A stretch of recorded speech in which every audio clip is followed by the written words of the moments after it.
So I have here a nuclear radiation detector, which unfortunately does not charge. So if we take out the multimeter, I hope you can see it. I think you can. It's reading 3.7 volts, which is standard for a battery like this. But if we take this, actually, I'm going to demonstrate real quick. If I take out one of these and then get out my power bank, if we just plug it in. Now, I do want to be careful because it can actually go to around 350 volts, I believe. So I really don't want to be touching too many things. And as you can see, it says warning electric shock. So yeah, I don't want to be touching that. But the battery's not connected, so I'm just going to plug it in. And as you can see, if I power it on, if it's going to work. Yep.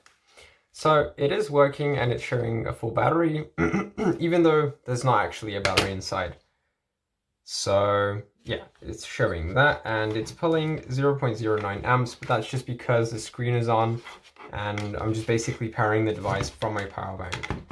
But unfortunately, if I plug in the battery like so and then turn it on, if it even has enough battery to turn on, it's showing a red battery alert.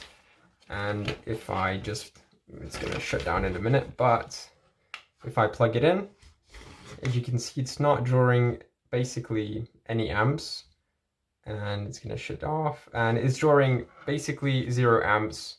So obviously it's not charging. And I don't have a thermal camera, but there is a chip right here, which is basically the charging controller, and it's getting hot. So there are no shorted out capacitors, or if the resistors look fine, is most likely this chip right here. So I'm gonna have to replace that chip. I have a bunch of new chips right here. These are, well, they should be, I haven't really checked, but I'm pretty sure they are the exact same chips that I need. And hopefully after changing it, everything's gonna work. So let's just carefully take it apart. I can use something like my gloves. Now I'm glad I'm wearing gloves because actually I will show you. And if I do this, as you can see, well, it's just discharging quickly, but it did show 150 volts. That is definitely enough to give me quite a shock.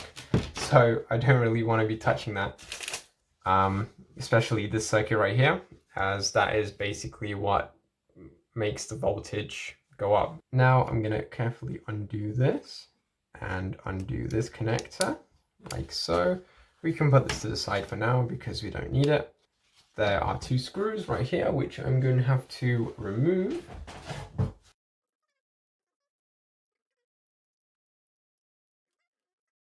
It came up with the screen, so I want to be careful of that. I don't want to touch the screen. And I also don't want to get any dust under the glass, or rather plastic. So I put that back straight away. There shouldn't be any dust underneath the screen. I can see there's a little bit of dust, so I'll go out and clean that before I reassemble it, but obviously we need to fix it before we do anything. So the chip we're looking at is this one right here. There it is. It is the LTH7R. That is the chip name. And we do have some new chips right here, so I'll go ahead and prepare one of those. I believe there's 100 in here. All of these were like, I don't know, 2 or 3 euros, so it's good to have some spares just in case I come across one of these in the future. You can see the chip is very, very small, so I really don't want to lose that. So let's just move to the soldering station. before we get started, you obviously want to get a little bit of flux. I'm going to set it to 480. Now, I do want to be cautious of this connector right here because I don't want to melt it, so I'm obviously going to be blowing air away from the connector, and hopefully I'm not going to melt it too much. So just heating it up.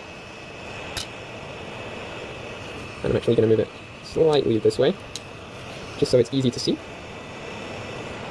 And then I want to grab on. And there it is. I'm going to get some isopropyl alcohol. Much better now. So I'm actually going to check whether those two pins are shorted. And they are not shorted, because if I touch these pins together, I hear a beep, and if I touch these two pins, I don't hear anything.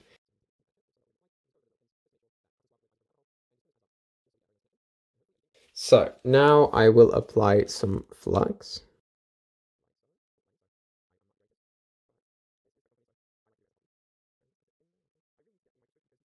Now I'm going to hold it for slightly longer and try to solder it.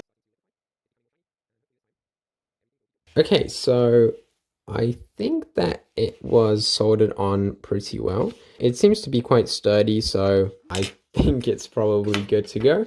And before we do anything, I'll just clean it up. So there previously was a short, I'm just going to show you, on this pin and this pin. And if we take out the multimeter in continuity mode, so it beeps when I touch it, we can actually just see. It's quite hard for me to do this with the camera, but as you can see, it's not shorting anymore, which hopefully means that the problem was fixed. Okay, so we are now back at the table. So yeah, let's just see if it hopefully fixed itself. Now, before I do anything, I do want to clean out a bit of the dust.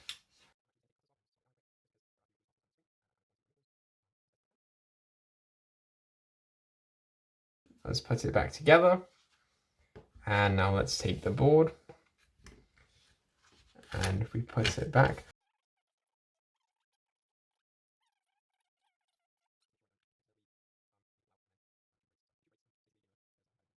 Okay, so I've assembled it, and let's get to testing. See what happens.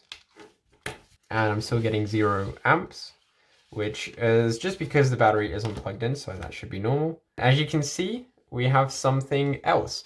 Before, it used to say that the battery was completely full. It didn't display that little lightning bolt at the top. Now it's displaying that it's charging. So hopefully, when I plug in the battery, I hope, it's going to start to charge. Let's plug that in, and we can put the cover back on, like so. Of course, we're going to have to screw it in, but just before we do that, let's see if we can get it to charge. So we plugged it in. Oh, my power bank. Let's turn it back on. Okay, so that is a very good sign. I'm not sure if you can see it, but the screen is displaying 0.56 amps, which means that it is taking a charge and the battery inside is charging. So we have successfully repaired this, if it still turns on. And yes, as you can see, the battery is charging. I'm going to let this charge for a minute. Before I do that though, I will screw these screws, like so. Now, I don't have a way to test this because I don't think I own anything radioactive. Yeah, and obviously it needs a bit more charge in it because, well, it's saying that the battery is too low. So I'm just going to let it charge, and I'll see you in the next one.